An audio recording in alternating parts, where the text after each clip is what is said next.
Olá, meu nome é Natana Ferrari e eu sou a criadora deste canal, o Ponto Newtoniana. E no vídeo de hoje nós falaremos sobre a demonstração da aceleração centrípeta, ou seja, a gente vai entender o porquê que a aceleração centrípeta é v ao quadrado sobre r. Então hoje nós faremos a demonstração da formulinha.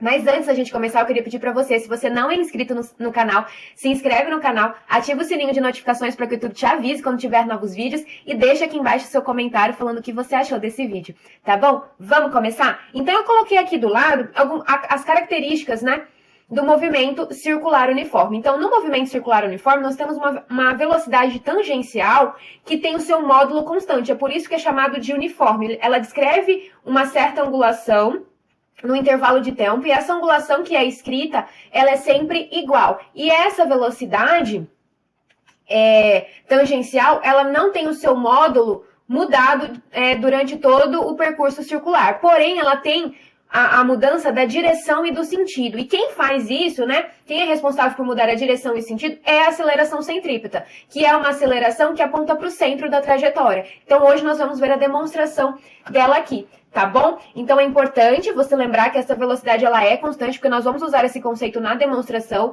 Então a gente entende que esse módulo da velocidade ele não varia. É importante entender também que velocidade é vetorial, então a gente sabe que vetor possui direção, módulo e sentido. Então o módulo não varia, porém a direção e o sentido variam, tá bom? Então, vamos começar? Aqui em verde a gente tem a partícula, tá? É uma bolinhazinha que está descrevendo uma trajetória circular em um plano porque a gente está trabalhando com x e y. E a gente tem um raio de trajetória mostrado aí, eu usei amarelo. A gente tem um ângulo com roxinho, um ângulo θ. E temos aí a trajetória em branco, tá bom? Então, a primeira coisa que a gente vai fazer para começar essa demonstração é encontrar a posição dessa partícula nesse ponto. Então, a gente sabe que a posição, essa fala, Natana, a partícula tá aqui, certo? Mas a gente precisa encontrar essa posição em x e em y, porque a gente está trabalhando num plano, a gente está trabalhando em 2D. Então, essa partícula, ela tem uma posição, né? Ela tem um vetorzinho lá em x e um vetorzinho em y. Então, a gente consegue encontrá-lo fazendo o quê?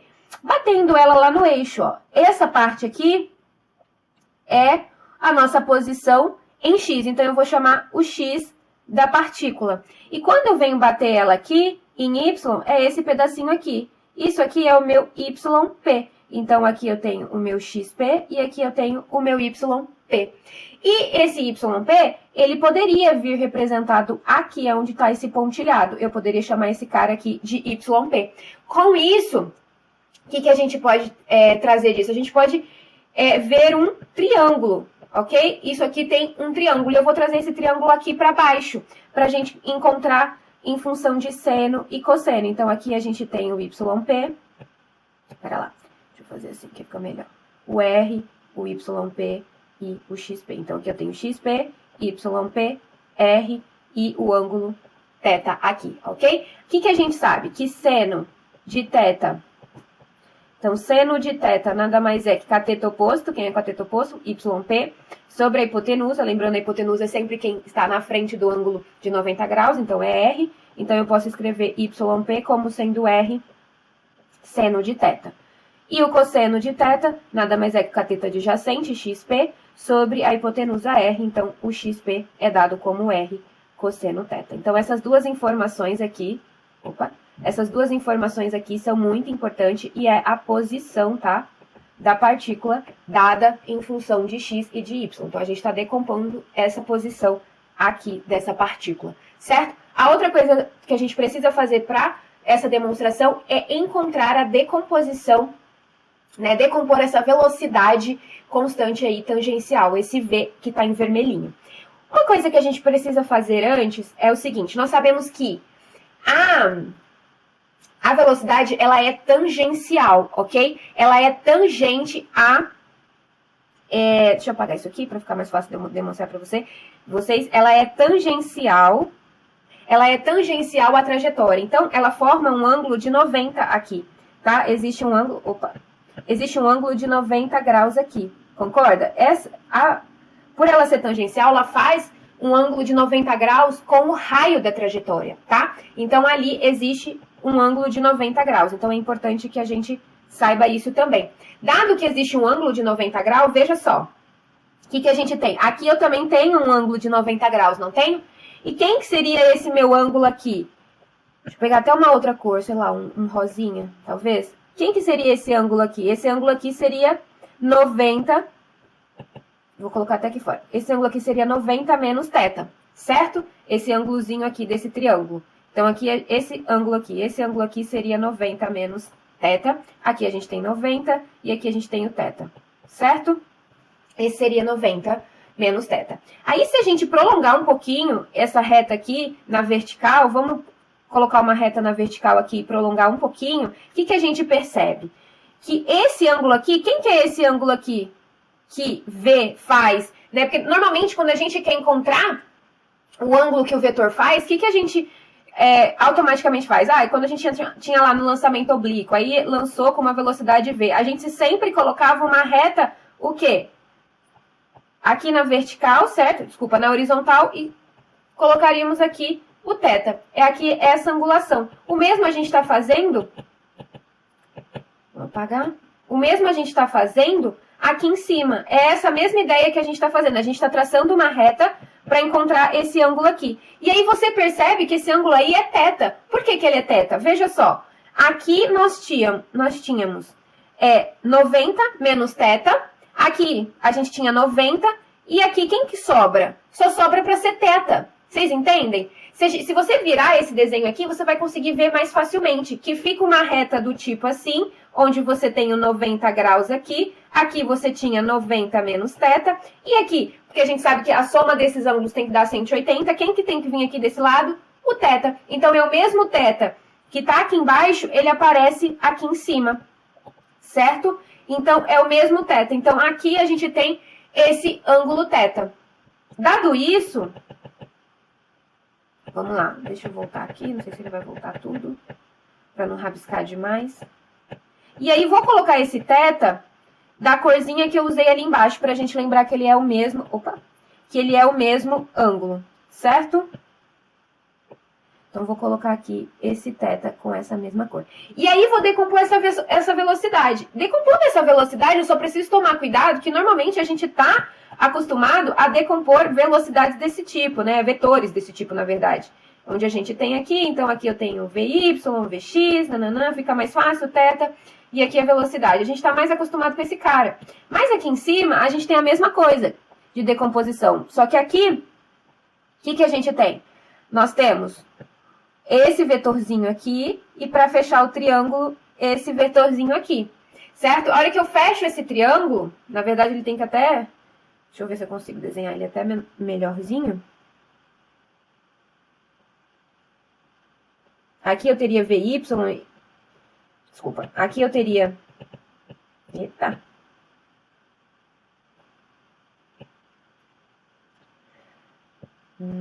Tá, deixa eu ver um jeito que vai ficar melhor isso aqui. Porque o X, ele tem que ficar... Vou até baixar. Acho que tem que baixar isso. Vou baixar um pouquinho ok? Aqui eu teria o meu VY e aqui eu teria o meu VX. Veja que VY, ele aponta no sentido positivo, né? Ele é para cima, na vertical para cima. Então, ele aponta para o sentido positivo de Y, enquanto o VX aponta para a horizontal, porém, para a esquerda. Então, ele é num sentido negativo. E aí, eu vou trazer esse triângulo aqui para baixo para a gente decompor ele, que aqui em cima fica um pouco mais complicado. Então, eu vou trazer e escrever ele aqui. Ele é essa carinha aqui, o V. E aí, o que a gente tem? A gente tem aqui o Y e o X. Só para a gente ter uma ideia. Aqui a gente tem o θ, então aqui a gente tinha V, VY e... Desculpa, VX e VY. Dado isso, o que a gente vai fazer? Seno e cosseno também. Então, quem que é? Seno de θ é cateto oposto. Veja só que agora o cateto oposto é o VX, vezes a hipotenusa que é V, e o cosseno, então vamos escrever em função de VX. Vamos lá, VX, deixa eu pôr aqui na frente, VX vai ser quem? Aqui eu fiz multiplicação, né? Não. Seno vai ser cateto oposto sobre a hipotenusa. E aí, o que a gente vai fazer? Que Vx é V seno de θ. E o cosseno θ vai ser cateto adjacente, que é Vy sobre V.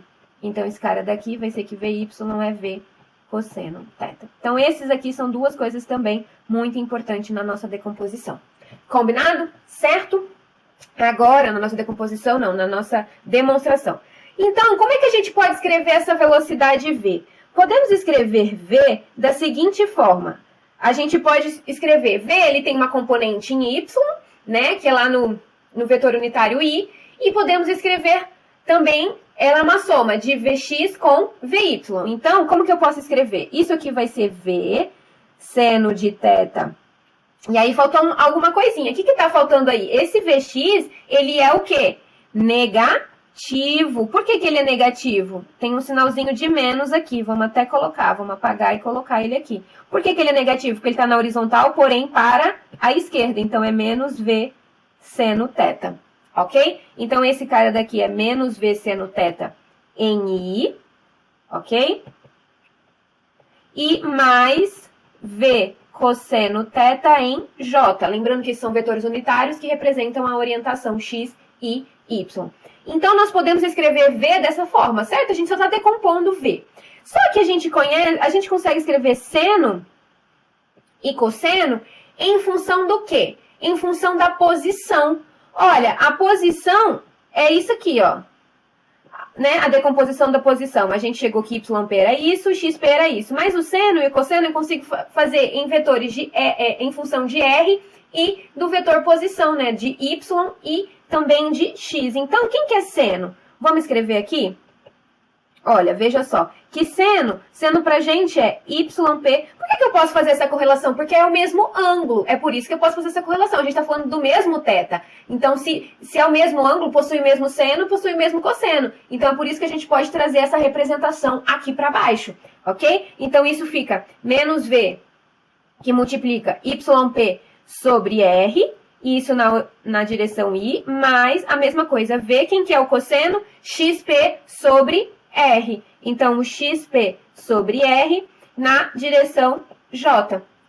E aí, a gente encontra essa velocidade. Porém, não é a velocidade que a gente quer. Quem que a gente quer? A aceleração. Mas eu sei, Natana, aqui. E aí, ó, tá vendo? A aula 2 lá, a gente já tá trazendo para cá de novo. Eu sei que a equação da velocidade, quando eu derivo, eu encontro a equação da aceleração. Então, quando eu derivo...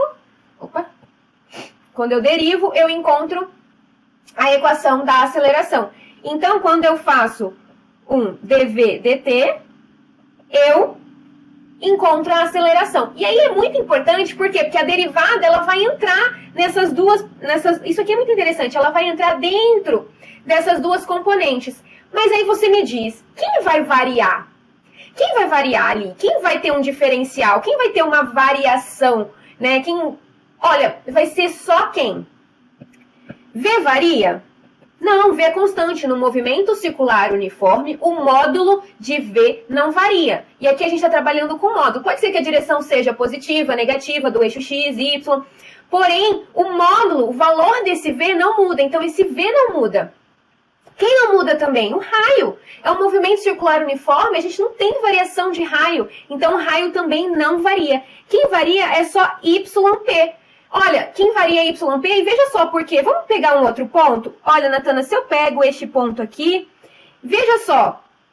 Aqui neste ponto, eu tenho, olha que eu bato lá na minha horizontal, eu tenho a minha posição em X, e a hora que eu bato aqui, eu tenho a minha posição em Y. Então, eu tenho minha posição aqui, que seria meu XP e meu YP. Então, esse X vai variando. Se ele fosse mais aqui... Veja só, se ele fosse mais aqui, então eu teria um X um pouquinho menorzinho aqui, entende? E teria um Y maior aqui. Então, essa variação, de acordo com a posição ali no círculo, essa posição X e Y vai mudando no círculo. Porém, a velocidade, o módulo da velocidade é constante, porque a gente está falando de movimento circular uniforme, e o raio também não muda. O raio continua sendo o mesmo, olha. O raio aqui é isso, o raio aqui é R, o raio também não varia. ok? O que varia é só essa posição x e y da partícula. É muito importante que você entenda isso, porque a variação aqui, o diferencial, vai ser somente para o YP e, no outro lado, o XP. Então, a gente vai escrever dessa forma. V e R vão sair. Então, vai ser só um DYP sobre DT. Isso aqui em I. E o mesmo lá, o V sai, o R. E isso aqui vai ser um DXP sobre DT. Ok? Porque esse cara daqui, a gente está fazendo sempre uma derivada em função do tempo, porque a gente sabe que uma equação da velocidade em função do tempo, quando eu derivo, eu encontro a equação da aceleração em função também do tempo. Aí, o que é essa representação aqui? Olha, dy dt e dx dt. Você consegue entender o que é isso? É a variação da posição em função do tempo.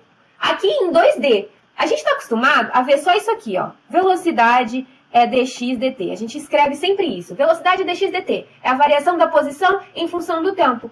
Porém, quando eu estou falando de 2D e eu tenho uma posição tanto, né? Eu tenho um vetor posição tanto em x quanto em y, então eu tenho uma velocidade tanto em x quanto em y. Então, o que é isso aqui? Ah, o meu Vx é o meu dx dt, porém o meu Vy é o meu quê? É o meu dy dt, porque é a variação da posição em y. Então, a gente está acostumado sempre a ver essa, né, lá no 1D, mas isso aqui também é verdade, tá? Então, é muito importante que a gente lembre disso. E aqui, então, quem que é esse cara? Lembrando que quem que é... E aí, quem que é dv dt? A derivada... Então, isso aqui significa a derivada da velocidade em função do tempo dá quem? A equação da aceleração. Então, dá a aceleração. Então, esse cara daqui é a aceleração. Combinado? E do outro lado, a gente tem menos VR, que esses valores eles são constantes, a gente já viu. E quem que é dy dt é, vamos colocar até de azulzinho aqui, Vy, certo? É a derivada da posição y em função do tempo. Isso significa Vy, porque eu lembro lá da aula 2 que quando eu tenho a equação da minha posição, eu derivo, eu encontro equação de velocidade. Então, posição, derivo, velocidade. Velocidade, derivo, aceleração. É por isso que aqui eu tenho, ó, derivando velocidade, encontrando aceleração, derivando espaço, encontrando velocidade. Combinado? Vou tirar esses riscos aqui. Então, esse cara daqui vai ser o meu Vy, isso aqui tudo em I, e do outro lado, isso aqui vai ser o quê? VR, esse aqui vai ser o meu Vx, ok? Também vou colocar de azulzinho aqui, pra gente não confundir. Vx.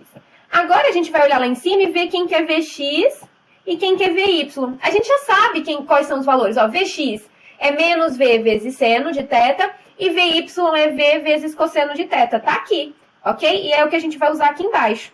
Então, a gente vai escrever que a aceleração é menos VR, que multiplica o Vy, deixa eu só ver de novo, V cosseno de θ, isso tudo em I, mais V sobre R, que multiplica o Vx, que dá menos V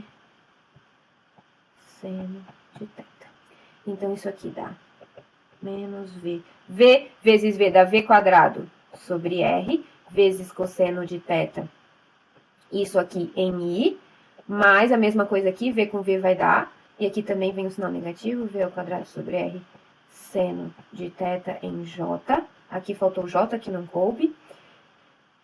E agora a gente tem a aceleração em termos decomposta. A gente tem ela em I, concorda? A gente tem ela no vetor unitário I e depois no vetor unitário J. Mas se eu quiser saber o módulo total, você lembra como que faz módulo de vetor? Ah, Natana, eu lembro. O módulo do vetor é a raiz das componentes. Então, vai ser a raiz de ax ao quadrado mais ay ao quadrado. Então, quando eu faço essa raiz, né, das componentes ao quadrado e somo, esse é o módulo. Então, vamos fazer isso?